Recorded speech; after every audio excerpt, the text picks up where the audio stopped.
Because episode 2 is back. I'm just going to dive right on in. It's going to be a long recap because I missed the first week. But we're going to talk about episode 2, which shouldn't be like so much because not so much happened in this episode. But it was definitely an emotional episode. We had lots of tears.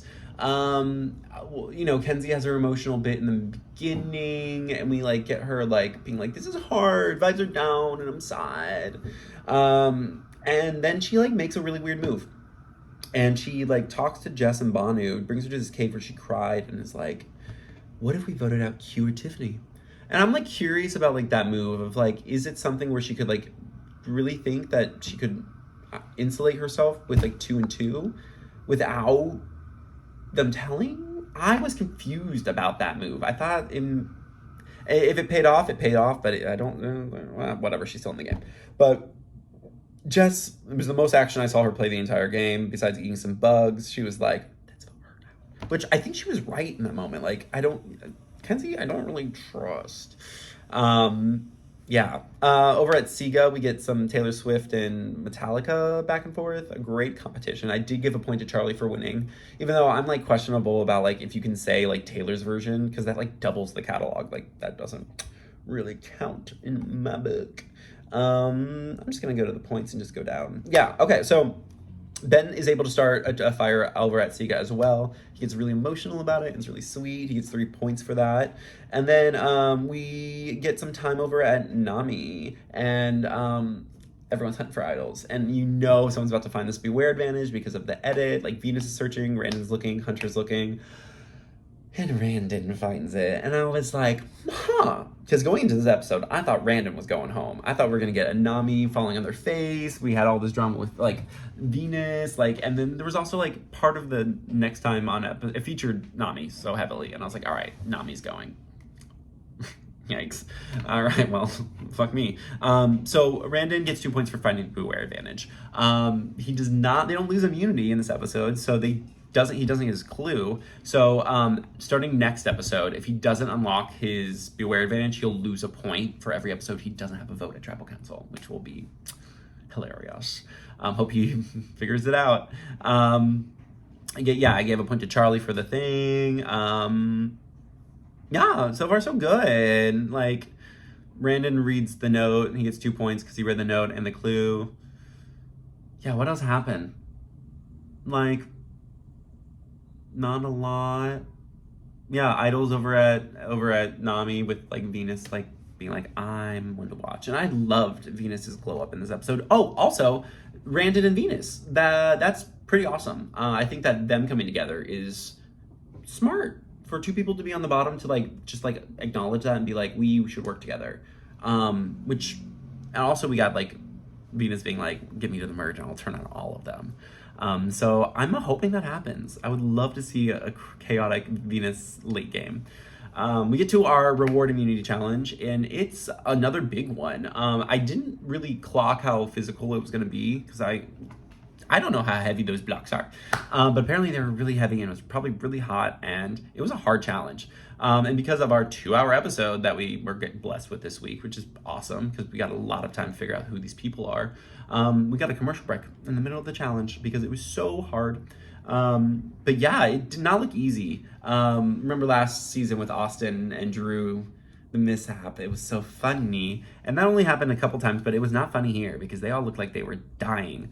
And maybe they were. But we got to, as the exhaustion starts setting in, you start seeing people's true colors. Like, Nami was hungry for that win, and when they won, they celebrated strong. And then there were tears over at Sega. And so I'm thinking that, like, that was hard, really fucking hard, and they're tired at this point. Like, it's day 4 and they really haven't eaten anything, so I'm sure it's not fun. And we got Banu yelling at Jess. I'm like, guys, like, she's so tiny and frail, and you like expect her to like hold all these blocks up. Like, don't yell at her. Ugh, it's so frustrating. They lose again. Jeff had that moment where he cut off the bandana with the knife. Another, I think, like, I'm evil Jeff now. Whatever, Jeff. And it's sad. I really did want to see Yanu back at Tribal Council.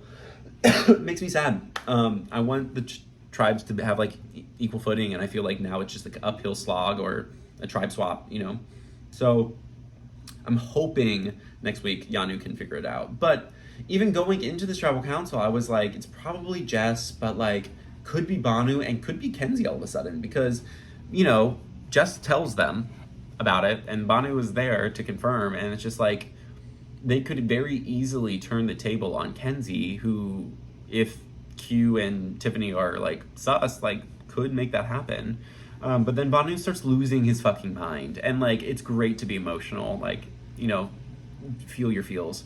But in a game that like you're surrounded with so many people, you have to be cognizant of how you're affecting other people. And I think his performance at Tribal Council really cemented him on the bottom of the other three. Any like sus about Kenzie, I don't think is gonna matter. I think that even if they lose again, I think we'll probably get a swap after that and do 5-5-5, and they won't have to worry about doing a 3-person tribal. Like, I really, guys, Survivor, please, can we have 2 tribe formats again? Like I get that like 666 gives no one any place to hide, like anything can happen, but like, what about like a 9-person vote? Like, that's fun. Just putting it out there, y'all. Okay. Well, there's a whole idol stuff. So points, Nami wins. They get 7 points because it's a reward and immunity. So he gets 4 points for getting second. Kenzie makes a fake idol, gets a point for that. Q gives it to Jess, so Q gets a point for that. Jess gets a fake idol, so she loses a point for that. And then she plays the fake idol. I was hoping she played her shot in the dark. I didn't think that was going to work, but it worked, I guess. And Kenzie gets 2 points for the idol being played. The vote is Banu 1, Jess 4. It's a bummer. I like Jazz. I like Jess a lot more than Banu and Kenzie, y'all. And I know, like, Jess didn't give us much. Like, she like was eating ants and like was like not cognizant for much of the game.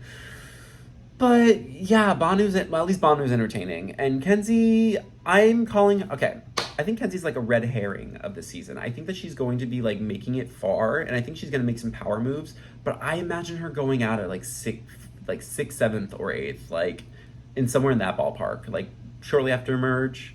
I think that something like that could happen. But, what do I know? I really liked Jess, and I thought she was going far too, so whatever.